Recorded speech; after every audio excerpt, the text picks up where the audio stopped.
into the right ventricle. So it's coming in from there. So that's a tricuspid valve. Okay. I think it's the way things are starting to head.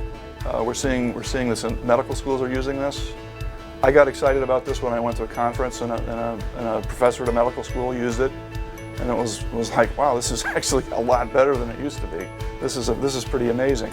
I figure, if I get excited about it, students are probably going to get excited about it.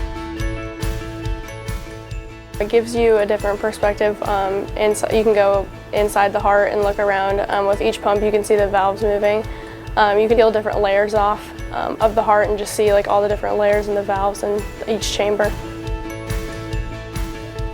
I really think it reinforced learning. Psychology of learning has shown the more forms you see information, the more it's going to stick.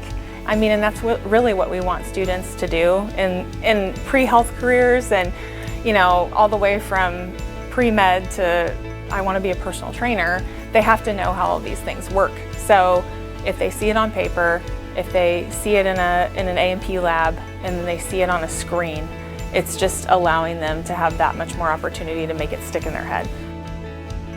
We have real specimens, bones, cadavers, and things that they can learn on, but this is a way of supplementing that and giving them another avenue to access the material.